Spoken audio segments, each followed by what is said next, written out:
got episode 78. It's August 15th, and we've got a huge weekend of combat sports starting tonight. We've got a lot of news to get through, so let's just get started. I do want to say I've got a little bit of a backup mic today, so it may sound a little bit rough at times, and if so, I apologize.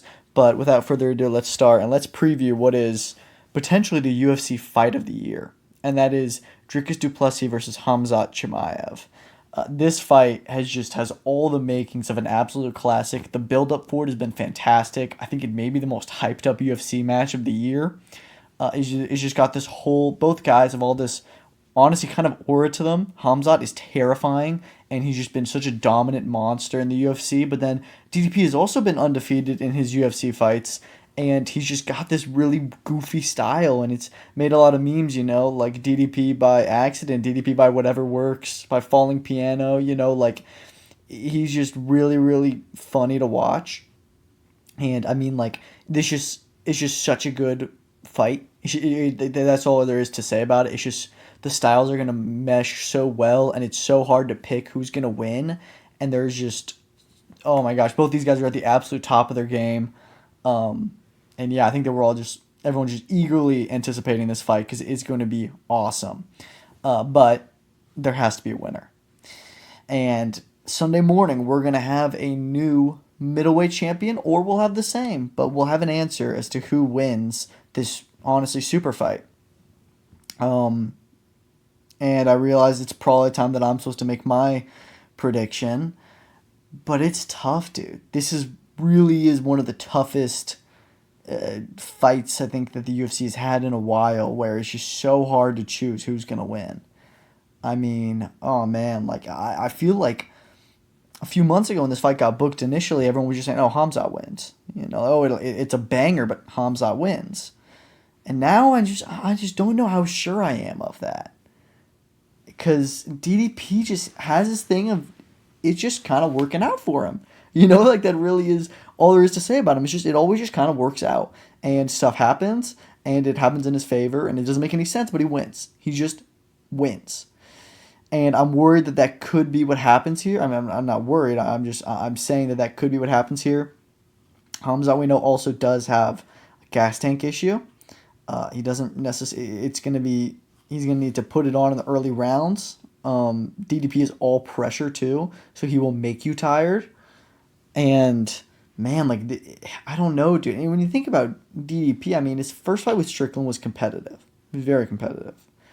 And then he fought Izzy, and that was also competitive until it wasn't, and until DDP locked in that submission very quickly. But before that was a competitive fight. He dominated Strickland in the rematch, but Strickland just had no output. So you look at Khamzat, how many close fights has Khamzat really had? Maybe one, maybe two? It's been one-way domination, really, from him. So, I don't know, man. This one is really hard to choose a winner. But I really do feel like after the first half of round one, we're going to see who's going to win this. I feel like somebody's just going to kind of take control. Kind of in a similar way to how Khamzat in his last fight just took Whitaker down. And it was just like, oh, man, like he's just going to destroy him. And similar to how DDP in his last fight, not a lot happened with Strickland, but he was just on top of him and was just jabbing his head off and just doing better strikes the whole fight. So I do think something like that is going to happen here. I'm going to lean in the favor of Khamzat. Well, I don't know, man. It's so tough. Khamzat should win, and it really is the thing of like Khamzat wins on paper, but DDP can't read. So I'm gonna say I do think that Khamzat should win, but I also know that DDP just finds a way, and I'm very prepared for that. But we're locked and loaded for a fantastic fight on Saturday night, and yeah, I can't wait. Co-main event: Lerone Murphy versus Aaron Pico, who makes his UFC debut. Everyone's really hyped about Aaron Pico coming over. I've just got a prediction. I think Lerone Murphy beats him. And I could be wrong here, but I mean, when you look at Aaron Pico, sure, he's great in Bellator and PFL and stuff, but that was he wasn't necessarily fighting the same kind of competition. Lerone Murphy just came out of fighting Josh Emmett, and Lerone Murphy is boring, I know, but he does win, and he is undefeated. And look at the other big UFC debuts we've had this year. I mean, they've not really gone well, have they? Patricio Pitbull lost his debut. Who was the other one that had a debut this year and looked like pathetic when everyone was like super hyped up? It's complete. Oh, Patchy Mix. Yeah, both of them. Really, really poor debuts. So I don't know, man. I think it is a sign. So I don't want to call it and say, oh, Pitbull, or sorry, not Pitbull. Yeah. Pico's gonna walk through him like everyone's saying. I think that Murphy honestly takes this fight. Jeff Neal, Carlos Praches. That should be a good one. I'm gonna go with Praches. I think that he was on a really good run. It's just that Ian Gary was the better fighter, and he probably got thrown into it a little bit too early. But had this fight happened in April, I would have said Praches, and I'm not going to change that decision just because Praches has lost since then. Jared Cannonier versus MVPs is a very interesting fight to me. One that I'm really excited for. I'm a little bit surprised Cannonier took this fight. MVP is not ranked at middleweight, and this is definitely him fighting down. It's an interesting fight, and this is a tough one. I think this is a really good fight. I want to lean in the favor of Cannonier just because I don't know if MVP is too established yet at middleweight. Shara Magomedov is not the biggest middleweight. I mean, we know Cannonier used to be a heavyweight, so he's got some size on him. But this should be a really good one. And yeah, I'm looking forward to that. Kicking off the main card is going to be Tim Elliott versus Kai Asakura. I saw Tim Elliott have some issues with Kai's weigh-in. I think I saw there was a lot of weird stuff with weigh-in this morning, apparently. I think Kai Asakura should win this. Maybe I'm wrong, and he did not really look great against Pantoja, but he had one of the biggest, most hyped-up UFC debuts, and another one that lost, but I do think this is a way for him to get really into the UFC title conversation. This is interesting, actually. It looks like the featured prelim is going to be by Sengor Susurkayev versus Eric Nolan. So this fight was just added a few days ago. Susurkayev got a win on Contender Series the first week on Tuesday. And he's already fighting on this card. They threw him on there. I think that they kind of wanted to do something crazy, wanted to, like Khamzat does have the record for the most wins, or like the closest wins back-to-back in UFC history with 10 days, so they're trying to break it with 4. And yeah, I mean, I kind of like this. I'm expecting he'll win, but I know Eric Nolan is also a decent fighter, and he's been on like a 3-0 win streak or something like that. So we'll see how that one goes. Gerald Mearshart versus Michael Alexiedzuk should be a good fight. Jessica Andrade versus Lupe Godinez should be good. Chase Hooper's back against Alexander Hernandez. Edson Barboza versus Drakkar Klose is not bad. And the first fight of the card is Karine Silva versus Dion Barboza. Actually, we also have Alibi Ediris versus Joseph Morales. I'm not really sure who those guys are, but so there's a lot of really good fights on here. Every fight on the card, honestly, has pretty much has something interesting to it, but it's really that main event that I think that we're all dying to see. What's crazy is that that's not the only pay-per-view card we have this weekend, as it seems that all the big fights tend to happen on the same day now. We've got Moses Itauma versus Dillian Whyte, and this is a really interesting heavyweight match, y'all, because Moses Itauma is on the path to superstardom. He is just easily the best prospect in boxing. If you can still call him a prospect. It was him and Abdullah Mason, where everyone was talking about Abdullah Mason, and then Moses Itauma has a crazy performance. Everyone's like, yo, maybe this is the guy. He is the next heavyweight hope, and we're already putting him in, top 10. He's mandatory with the WBO. He's already ranked number 1, which is wild. But he has his first real test. And he's had good opponents, but none of them have showed anything against him. And the hope is that Dillian Whyte will. And Dillian Whyte is a guy who, was a top heavyweight at one point in his career, but he's no longer that. He's 38, or maybe he's 37. I don't know. He's up there. He has not been super active, and when he has been active, he hasn't been fighting great opponents, and he hasn't been looking great against them. His last fight against Tete in December was not very good. He did not look great there, and he's now being in here as, let's be honest, the gatekeeper kind of. And he does not want to be that. He thinks he can still come in, and he does look like he's in a good state, that he's in good shape. But I feel like British boxing particularly has this way of starting to lean into the B side, and everyone's saying, well, hold on here. He may have a chance. And while I do think that Whyte is Itauma's toughest test, and he will be more durable than a lot of guys, and Whyte will be in there for 4 or 5 rounds, and he will, maybe cause some questions of Moses, and he may hit him once or twice. I think Moses Itauma is the future. I think that he is so good, and I think Moses Itauma beats him, and I think he beats him in emphatic fashion. I think that he knocks him out. Again, I say this, and it really is just the big question of, is Moses Itauma ready? He hasn't been chin checked yet. He hasn't been taken into the later rounds. We don't know yet what. We haven't seen him in a lot of situations. We haven't seen him with somebody that punches back.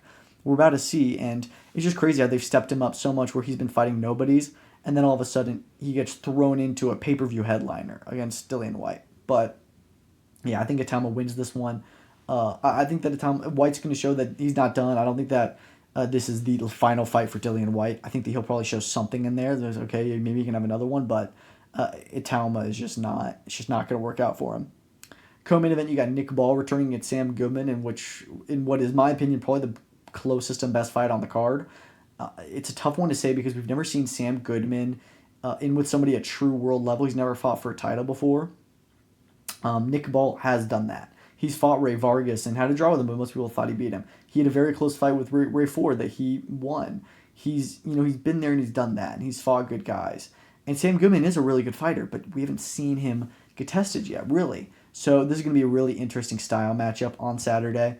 I think that there's a lot of potential for Sam Goodman to pull the upset. I'm going to pick Nick Ball, mainly because I think the world kind of needs Nick Ball to win because he is the UK world champion. He's the only one left. But I am fully ready for an upset. It's just that I think that Nick Ball may be a little bit too much for him. I think that Nick Ball could find a way to open up that cut.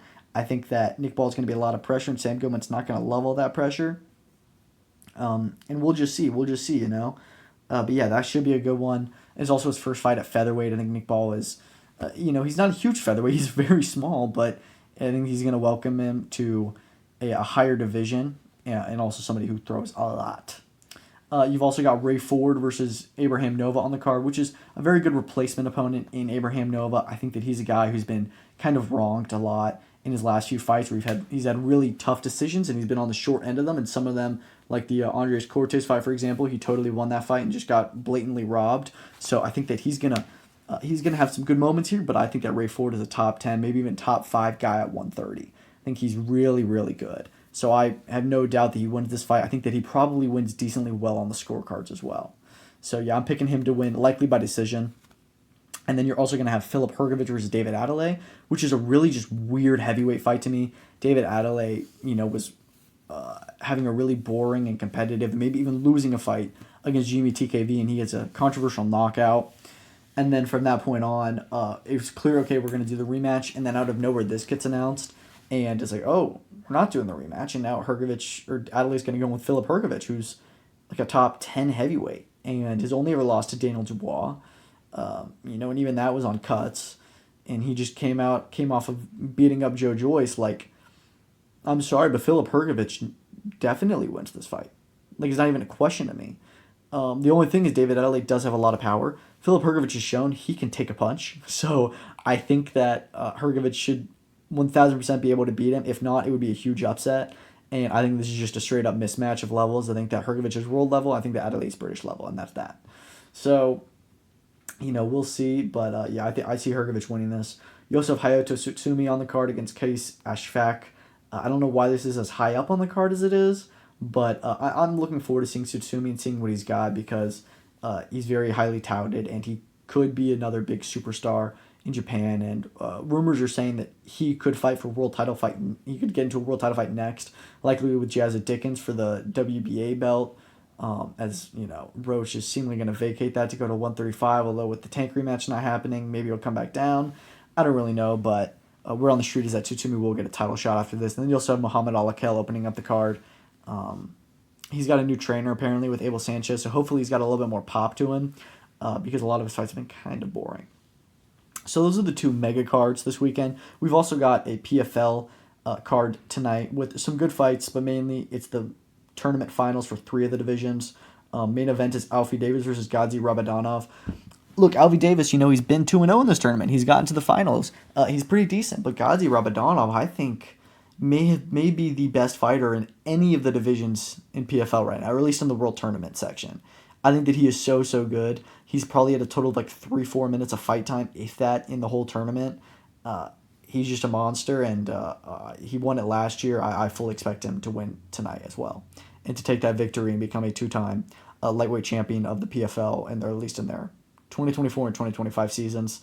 Yeah, I see him being Alfie Davis for sure. Co-main event is Jenna Bishop, Liz Carmouche. I'm going to pick Liz, but I don't know, man. I actually kind of feel like Jenna Bishop could take it because Liz Carmouche is, she's a fighter that's been around for a minute. She's been around. And Jenna Bishop is a little bit more young, new blood. So we'll see who takes it. On paper, I would have to pick Carmouche as a favorite, but I kind of see Jenna Bishop taking it. So we'll say Carmouche, but I'm very much prepared for Bishop. And then the first title fight, you got Marceli Alves versus Justin Wetzel. This is a really close fight. I feel like Wetzel has looked pretty dominant in his fights from what I can remember. But I also feel like he's had, I think his last fight was a little bit close. And I also think that Alves' last fight was pretty close. From what I can remember, it's been a couple months. But Alves, I just love the story. He was an alternate during the first tournament. And then I think he came in on like a couple days' notice, beats Leandro Higo in the main event, beats Hadley in the second round. And now he's in the final. So I'd kind of love to see him win, but it's a tall order, and we'll see. So I'm going to pick Alves just because I love the story, but I can very much see Wetzel taking this one as well. I think it's going to be a close fight. So yeah, those are my PFL picks. You got some other interesting fights on the card. You got Velasquez, Shakalova, Burnell, Watley. Should be good. Biagio, Ollie Walsh is coming back after his first loss. So that's all well and good. We've also got two other boxing cards on tonight. Over in California, you'll have Omar Trinidad back against Lorenzo Parra. He's 23-1. Only loss comes to Yanfrez Parejo, which was like 8 years ago. So don't really know what that's about. I don't know, man. I'm kind of getting a little bit tired of these Omar Trinidad fights. I feel like he's just fighting kind of nobodies and then going 190 over them. I'd like to see him have more knockouts with these fights because they're just completely one-sided. But more so, I'd like to see him get into a real fight. He's pretty highly ranked with the WBC. I could see him honestly challenging for an interim title against Bruce Carrington, or at least getting into some kind of an eliminator, because right now he's just treading water. Mizuki Haruta, she's another one. She's fighting on this card. She is the WBO champion at 115. She's fighting Naomi Cardenas, who's 9-0, so that one should be a pretty decent matchup. But winner of this, which likely will be Haruta, I'd like to see get into unifications, again, just because we've just seen them kind of having dominant wins. And if it's another one-sided affair for both these fighters, I'd like to see them moved up. But they got guys like Abel Mejia on there, who's a pretty good prospect with them. Lupita Medina, an interesting fight. So who knows? It should be a good card. And then you've also got another ProBox TV event. ProBox always puts on great fights. The main event is Muhammad Kuja Yakubov versus William Foster III. That's a pretty interesting fight. That one should be fun. Starling Castillo versus Shinard Bunch, another 50-50 fight. Marquez Valle is returning, as is the debut of Keenan Valle. The third brother, that being Dominic Valle, was supposed to fight, but his opponent withdrew, so that sucks. You can have all three. John Mindoro returns. He's a really fun, really explosive prospect. All of his wins come by knockout. Can't wait to see him. You got the return of Gary Antonio Russell back here. Word is he wins this. He gets a shot at Ramon Cardenas on ProBox TV. I kind of like that fight. We're hearing that Cardenas could be getting a fight with Junto Nakatani into the year, so I don't know if that happens, but maybe after Nakatani Cardenas, if that comes to fruition, we see Russell fight Cardenas after that, because I think we all expect Nakatani to beat him. And you got some debuts on there as well, but that's a fun ProBox TV event. All their cards are always pretty entertaining, so I'm hoping for another good one tonight. Okay, moving on from there, we've gotten through the fights for this weekend. Let's talk about these news, because we've got a lot of very interesting fights to talk about.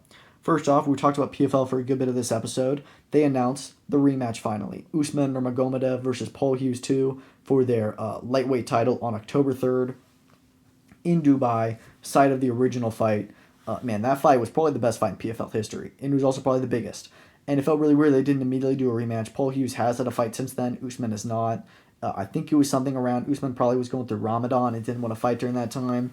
I don't think that he was ducking Paul Hughes probably, but it was a very tough fight when I don't think a lot of people were expecting that. So I'm excited for this. I can't wait. I'm really happy that PFL was able to pull this together and put on another Champion Series event. So it should be good. Co-main event is going to be Corey Anderson versus Dovlet Yagshimuradov for the light heavyweight title. So it seems like they're starting to beef up their their titles that they currently have, the Champion Series, which is good because we need more events in the Champion Series and we need to have actual champions there defending the belts, not just making them up whenever we feel, because PFL just needs to have a more structure, even though it's already all over the place.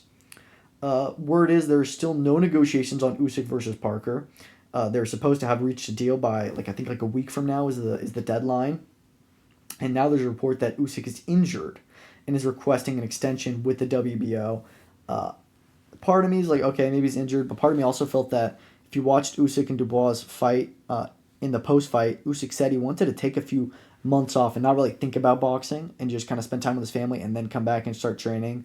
To me, it sounds like he wants to take a good year off, not like year off from fighting, but just looking to return in a little bit under a year probably. I don't think he's going to fight again in 2025.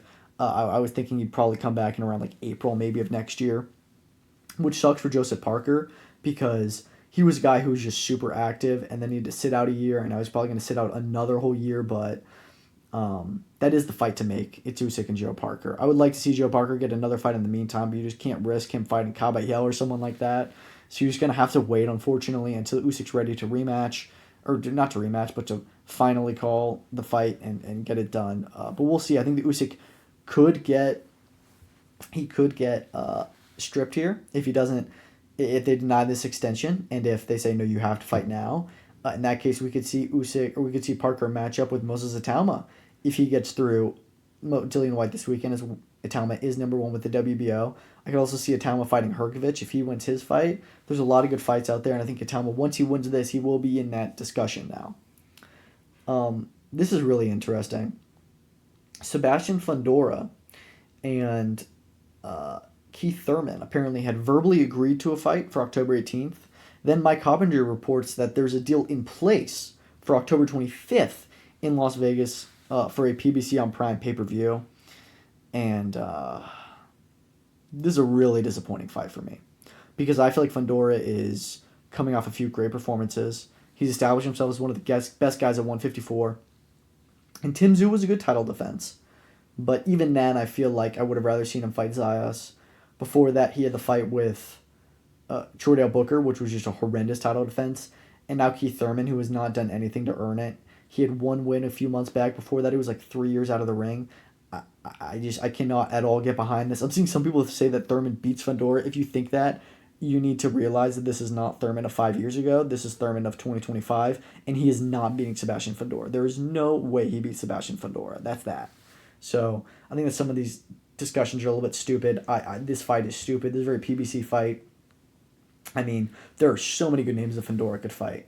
And today, PBC put up a little, who's the last man standing of all the 154 fighters they have, and there's so many.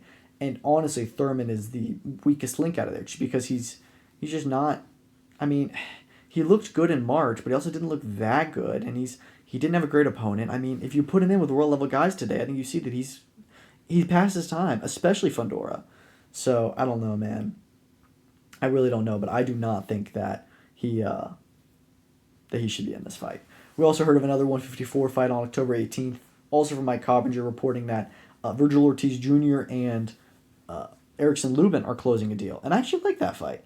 I think it's a good fight. I think that Ortiz is looking to fight Boots at the beginning of next year. He wants to take a good fight, but a fight that also he knows he can win most likely, and that is Lubin, where Lubin will give him a good fight, and it will be competitive, but Ortiz probably beats him.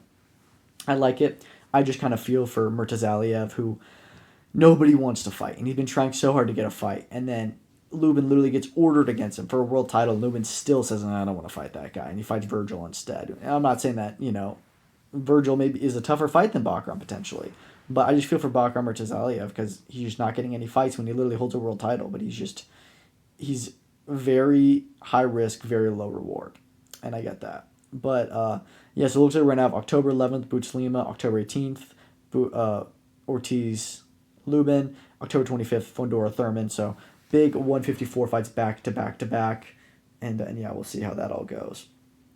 Conor McGregor this morning was supposedly, or no, not this morning, but the other day or two ago, was supposedly cut from the UFC roster by the other roster watch, saying fighter removed, which is weird when he got back into the testing pool and really wants to fight on White House, and then Dana White says, no, that's BS. He is still a fighter in the UFC. I can't believe he's been on the roster for this long, when he just hasn't fought in literally 4 years. But yeah, it was just a really weird situation there that they randomly out of nowhere said he's been cut, and then Dana White said no, he did not get cut. So I don't know. Mike Perry is officially coming back to BKFC. He's going to be fighting Jeremy Stephens on October 4th in New Jersey at BKFC 82 for the King of Violence title. This is a fight that I honestly love from BKFC. I think that they needed somebody good for Mike Perry to fight. They needed somebody who has a bare knuckle record already and has a name, and that is exactly what Jeremy Stephens is. After he left and went back to the UFC for one fight, lost, and now he's back at BKFC, which I think makes a lot more sense for him. I think this fight makes sense for both guys right now. They're both at an interesting part in their careers, and I really, really dig this fight. I think it made a lot of sense after Knucklemania 5 earlier this year, so I'm down for it. It sounds like it's going to be awesome, and yeah. Also announced Queen of Violence in the coming event, which I love. Christine Ferreira versus Jessica Borga, so that's a great fight. And yeah, man, it's going to be cool to have another big BKFC fight. I am a little bit curious if there's going to be a pay-per-view, as it did seem that Third Zone deal, they were supposed to have like 1 or 2 pay-per-views a year. And Mike Perry has been fighting on pay-per-view with them. I don't know if this will be. I don't love the idea of it being on pay-per-view, but I am kind of anticipating that it could be a pay-per-view. But we'll see about that. So some more Don King isms. He announced that Kubrat Pulev is going to be fighting Michael Hunter on October 4th in Miami. You're going to have Blair Cobbs, Adrian Broner, Noel McCallion, all scheduled for the undercard. A little bit interesting. He said McCallion's fighting there when he's been ordered to fight Badu Jack. So I guess that's not happening. But anyways, he says all this after, trying to sue TKO for them putting together the Hunter and Miller fight we're hearing to be during a Canelo Crawford fight week, which by the way, reports are now also saying that Anthony Olasquaga could be defending his belt against Juan Carlos Camacho during that fight week as well, which that's going to be great. I've always thought Olasquaga should come back and fight in America. That's a good fight, and that'd be a great addition to that fight week.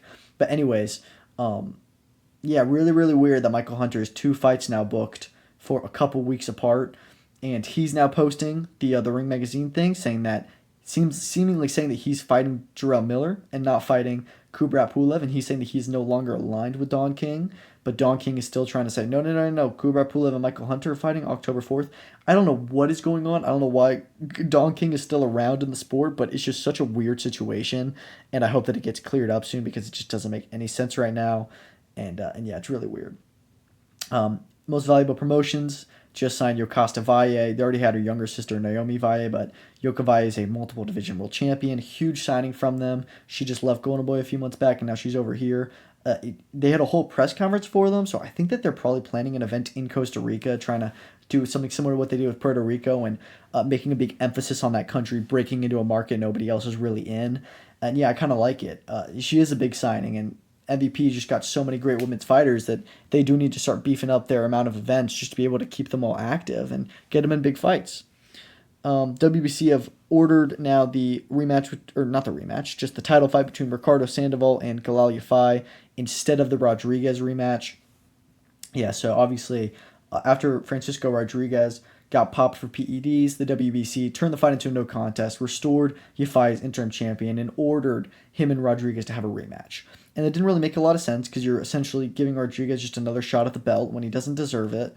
And you're putting Yafai back in with the guy who just beat the crap out of him, and he's like, why do I got to fight this guy again? So I don't like them ordering that rematch, but I also don't love them ordering this. I think it makes sense. I think that it's fair to Yafai when he was already the interim champion, so he technically already earned the right to be there and to get ordered against Sandoval. I personally would prefer Sandoval to rematch Kenshiro Taraji, and then to see Galal Yafai go in to have another fight, like a 10-rounder against someone decent, just to prove that he's back, to get that kind of that beating out of the air and back, start on a fresh path. Because right now I do think Sandoval probably beats Yafai, but it is a good fight, so I'm not mad at it. And if it happens, I will not complain at all, and it could be good. Liam Paro versus David Papat was announced in an IBF welterweight title eliminator for September 18th. That's a pretty interesting fight to me, but if I'm being honest, I don't understand how Liam Paro deserves another title shot already. Not that he's not good or anything, I just feel that he hasn't necessarily done a whole lot since losing to Richardson Hitchens. He's had 1 fight since then. He did get a stoppage in there, but I think that him and Papa is a fine matchup. I think he probably wins that fight, but he wins this. I think it's for the number 2 spot. He'll be up there to fight the winner of Crocker Donovan 2. He's now a welterweight. So we'll just see how that one goes. But a little bit interesting that they have. He's already in another title eliminator, but good on No Limit for getting him in that position. Some updates to the UFC and Paramount deal. It's going to be the same broadcast team, so you're still going to have John Anik and Joe Rogan and DC, and so that's really nice to hear because that team is really, really solid. And also, Dana White says that fighter pay and fighter bonuses are going to be increasing because, hey, they're bringing in a lot more money with this deal. They're getting paid a lot more. I do think that they deserve to have the fighters deserve a little bit more pay. I've always thought that UFC fighters deserve more pay, but they really don't have an excuse now. So hopefully they do get paid more fairly, and Yude Shigeoka has now retired to help care for his brother Jinjiro Shigeoka, and he just shared a video. Very, kind of hard to watch, just seeing Jinjiro trying to come back to his senses and his movements and stuff, but I think this is a really class move. I mean, Yude Shigeoka probably didn't have a whole lot left in his career anyways, but he probably had still a few more good fights in him, and it's just cool to see that he says, my brother comes first, he's my family, and I've done my stuff in boxing, but my role now is to help him bring the color back into his life, I think is what he said. And that's just really, really nice and good to see, and he's just a good man, so that's really big of him and brave of him to say, I'm done, my brother needs me more, this is bigger. Zurdo, as we know, is injured. He's had surgery after his fight with Dorticos. But the WBO is now going to they said that they will now hold an interim title because Zurdo should be out for a while, which sucks because I really want to see him fight Jai. Even when Zurdo does come back, he probably won't be fighting against a mandatory. He's probably going to fight Jai Opetaia. So they're going to be having an interim championship come about soon. Now, number 1 and 2 in the WBO rankings is Chris Bum-Smith, of course, the former champion, and the number 3 cruiserweight in the division, if you ask me.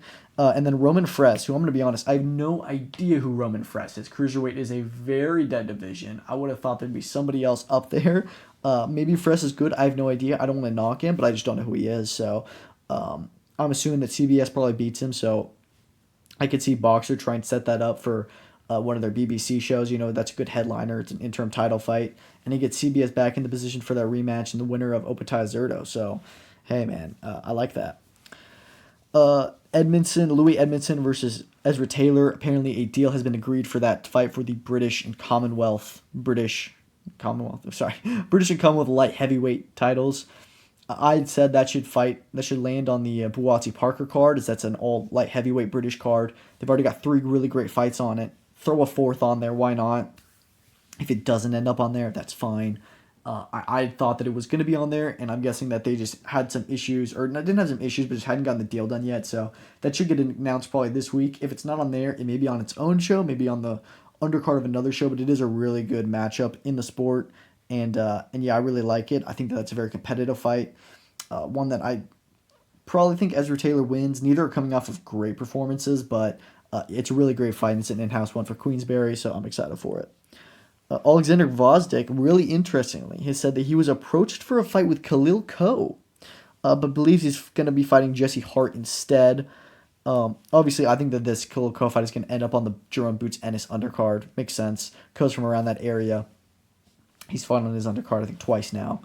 But as for this fight just on its own, I don't mind Khalil Ko and Jesse Hart. I think that makes sense. I think that that's another really good step up for Khalil Ko. That one makes a lot more sense in his development. The Alexander Gvozdyk fight, I think, would be a terrible idea for Khalil Ko. He just got stopped by Gallegos, and sure, he had a rematch with him, and he dominated him, and sure, it was just an off night. But I think he is a solid prospect. But Gvozdyk just gave Benavidez a half-decent fight, a half-decent challenge. And then he's only had 1 fight since then, I think, and, so he hasn't been the most active, but he's still very much a player at 175. He's just not getting any fights.